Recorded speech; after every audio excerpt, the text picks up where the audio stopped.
அண்மை செய்தி. ஜூலை 15 நீலகிரி, கோயம்புத்தூர் மாவட்டங்களின் ஓரிரு இடங்களில் கனமழைக்கு வாய்ப்புள்ளதாக வானிலை மையம் தெரிவித்துள்ளது. இது பற்றிய கூடுதல் விவரங்களை எமது செய்தியாளர் மாணிக்கம் வழங்க கேட்கலாம். மாணிக்கம், வணக்கம். இது பற்றிய மேலும் விவரங்கள். மேற்கு திசை காற்றின் வேக மாறுபாடு காரணமாக வரக்கூடிய நாட்கள்ல குறிப்பா 15ஆம் தேதியிலிருந்து தமிழ்நாட்டில் கனமழை நீடிக்கக்கூடிய வாய்ப்பு 19ஆம் தேதி வரை இருப்பதாக வானிலை ஆய்வு மையம் தெரிவித்திருக்கிறாங்க.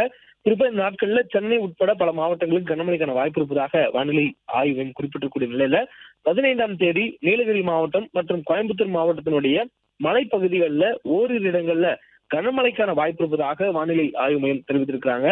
மேலும் 16 மற்றும் 17 ஆகிய அந்த இரு தினங்கள்ல தமிழ்நாட்டில் வட மாவட்டங்கள் இருக்கக்கூடிய சென்னை, திருவள்ளூர், காஞ்சிபுரம், ராணிப்பேட்டை ஆகிய மாவட்டங்கள்ல ஓரிரு இடங்கள்ல கனமழைக்கான வாய்ப்பும், நீலகிரி மற்றும் கோயம்புத்தூர் மாவட்டத்தினுடைய மலைப்பகுதிகளில் ஓரிரு இடங்கள்ல கனமழைக்கான வாய்ப்பும் இருப்பதாக சொல்லப்பட்டிருக்கிறது. 16 மற்றும் 17 ஆகிய தேதிகளில் 6 மாவட்டங்கள், சென்னை உட்பட 6 மாவட்டங்கள்ல கனமழைக்கான எச்சரிக்கை கொடுக்கப்பட்டிருப்பதால் மஞ்சள் நிற எச்சரிக்கை இந்த 2 நாட்களுக்கும் விடுக்கப்பட்டிருக்கிறது. மேலும் இந்த முன்னறிவிப்பை பொறுத்தவரையிலும் தென்மேற்கு பருவமழையில வானிலை ஆய்வு மையம் சென்னைக்கு கனமழைக்கான எச்சரிக்கையை முன்னறிவிப்பில் கொடுப்பது இதுவே இந்த ஆண்டில் முதல் முறை. அதே போன்று இதுக்கு முன்பாக கடந்த வாரங்களில் சென்னையில் கனமழைக்கான பதிவுகள் ஓரிரு இடங்களில் ஏற்பட்டிருந்தாலும் கூட அப்பொழுதெல்லாம் வானிலை ஆய்வு முன்னெச்சரிக்கையை கனமழை என்ற அளவில் சென்னைக்கு கொடுத்ததில்லை. ஆனால் தற்பொழுது இந்த பருவமழை காலத்தில் தென்மேற்கு பருவமழை காலத்தில் இந்த ஆண்டில் முதல் முறையாக சென்னைக்கு கனமழைக்கான வாய்ப்பு இருப்பதாக வானிலை ஆய்வு மையம் முன்னறிவிப்பில் தெரிவித்திருக்கிறாங்க.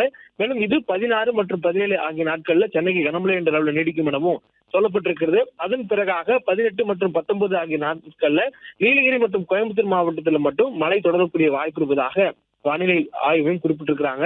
அதிகபட்ச வெப்பநிலையை பொறுத்தவரையிலும் பெரிய அளவிலான மாற்றங்கள் ஏதுமின்றி வெப்பம் வரக்கூடிய நாட்களில் மழைக்கான வாய்ப்பு இருப்பதால் படிப்படியாக குறையக்கூடும் எனவும், குறிப்பா 14ஆம் தேதிக்கு பிறகு வெப்பம் இயல்பை விட சற்று 2-4 டிகிரி வரையிலும் படிப்படியாக குறைவதற்கான வாய்ப்பு இருப்பதாக சொல்லப்பட்டிருக்கிறது. அதுவரையிலுமான நாட்கள்ல குறிப்பா இன்றும் நாளை மட்டும் வெயிலுடைய தாக்கம் சற்று அதிகமாக இருப்பதற்கான வாய்ப்புகள் இருப்பதாக வானிலை ஆய்வு குறிப்பிட்டிருக்கிறாங்க. சென்னையை பொறுத்தவரையிலும் முன்பு குறிப்பிட்டது போலவே இன்றும் நாளையும் லேசான அளவுல மழை பெய்யக்கூடிய வாய்ப்பும், அதன் பிறகாக 16ஆம் தேதி மற்றும் 17ஆம் தேதி ஆகிய 2 தினங்களில் மட்டும் சென்னையில் கனமழைக்கான வாய்ப்பு இருப்பதாக வானிலை ஆய்வு மையம் குறிப்பிட்டிருக்கிறார்கள்.